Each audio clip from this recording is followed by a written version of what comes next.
So now throughout your career too, and even the little bit that I've seen, in my beginnings of my career, we know that there's certain things that you can do to reverse coronary heart disease or any type of cardiovascular disease.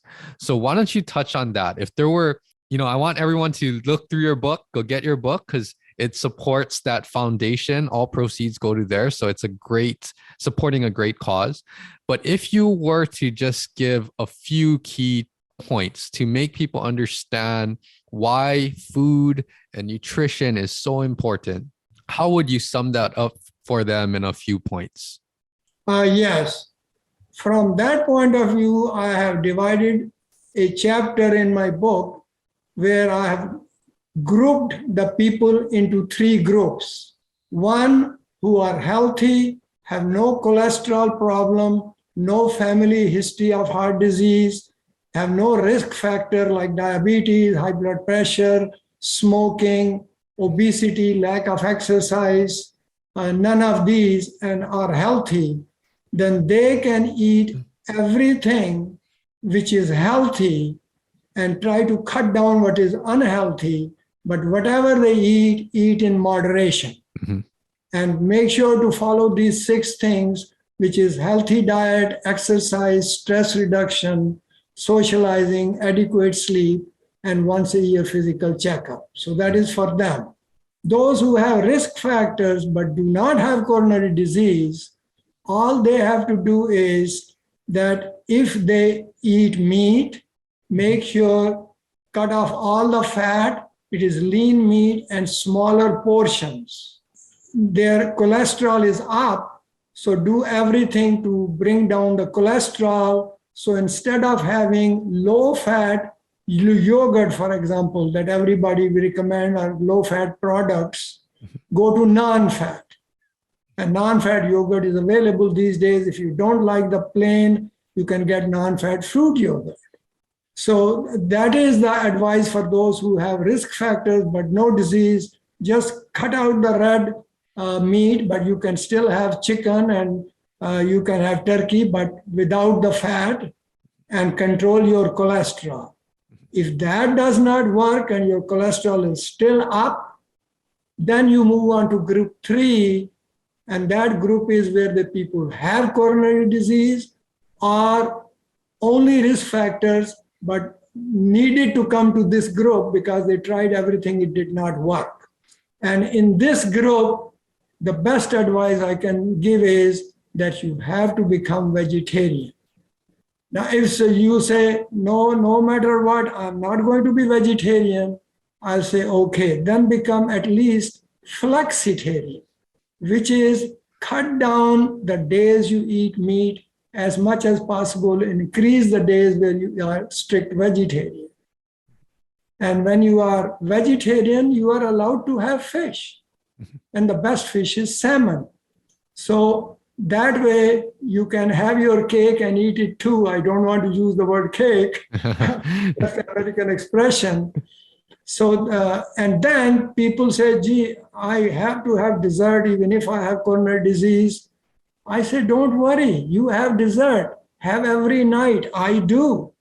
But which dessert? Mm-hmm. The only thing is dark, very dark chocolates. Mm-hmm. Make sure that your chocolate says on the bar or box, cacao content 75% or more. The more, the better. I get the one which is 88%, but for many people, it may be slightly better. And then slowly work your way up. Never buy with cacao content less than 60%, even if it is dark chocolate, because all milk chocolates, dark milk chocolates have cacao content less than 60%. Actually, it is 35% and less. So you can have that half an ounce, even if go to 1 ounce, that's okay. So you have dessert as well. But always have some probiotic, and the best is yogurt, and always have prebiotics. And prebiotics are sauerkraut, miso, fermented vegetables, regular vegetables in your food, the fruits, they all have prebiotic, and this prebiotic is used by good bacteria in the gut and they grow. And as they dominate, they kill the unhealthy bacteria in the gut, and you have a healthy, happy gut. And there is a saying, happy gut, happy person, which is true. Yes. Yes. Let's touch on that real briefly. So, the gut, people don't, I think it's becoming more mainstream now, right? The enteric nervous system, how it communicates, your gut communicates to your brain, and it regulates all of these different processes in the human body. And when it's not functioning, or even worse, when it's in dysfunction, right? When you have leaky gut syndrome or something like that, that is way far down the line now where certain things need to regain that homeostasis or that balance in your gut. So briefly touch on that a little bit. How important is gut health, not only to overall health, but cardiovascular health as well? Sure.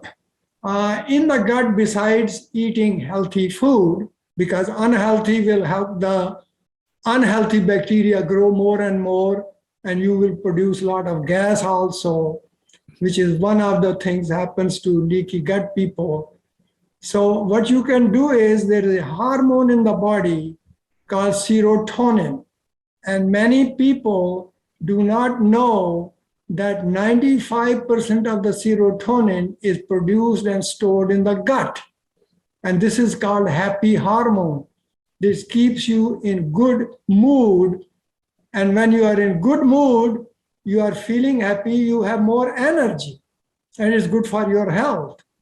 And to keep that serotonin levels up, there are 5 foods that I encourage, and that is salmon, spinach, broccoli, eggs in limitation, and dark chocolates, and also walnuts among the seeds. So that makes it 6, but actually it is 5 because broccoli and spinach, they are in the vegetables. So salmon, spinach, broccoli, eggs in limitations, and only white is preferred. Then walnuts and chia seeds and dark chocolates. If you do this, your gut will stay happy. But I must mention that all nuts are not created equal. So the walnuts and the pistachios are the best. They do not have that much bad fat or saturated fat in it. And walnuts have the most potent antioxidants in it. And these days, due to environmental factors and all that, you must all load up with antioxidants. And antioxidants are present in vegetables, all color vegetables, fruits, then walnuts and pistachios, chia seeds, and then in your tea and coffee, red wine, and again, dark chocolates. But a word of caution about the seeds, and that is don't buy flax seeds. Flax seeds, you have to buy in ground form, otherwise you don't digest. And the ground ones get destroyed even if refrigerated after 2 weeks. And if you take too much, they can cause loose bowel movements. Now, chia seeds, all you have to remember is one thing, and that is that even though the package will say 2 tablespoons a day, because they have to sell, I guess, never start more than half a teaspoon a day, once a day. Soak them in the water at night. In the morning, they become soft. You can eat as is, or if you want, you can put in smoothies or vegetable juice, and you can have that. So that's about the nuts and seeds. And chocolates I've already discussed. And about coffee, Americans get their antioxidants from the coffee in the morning, a lot of antioxidants. Tea drinkers, I must say, and I mentioned in the book, that never squeeze the tea bag. You just let the color that you like in the tea come and then take out the bag and throw it away. Because tea have tannins, and tannins are very helpful. They help absorb iron and calcium at the junction of the stomach and intestine. But if taken too much tannins, then they hurt us.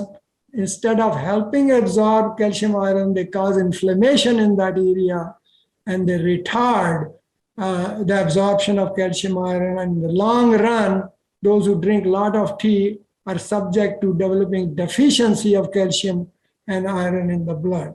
So all these things I have explained. Yes, in your book. And there's so much great information of all of these things. And I like the approach of how you figured this out throughout the years.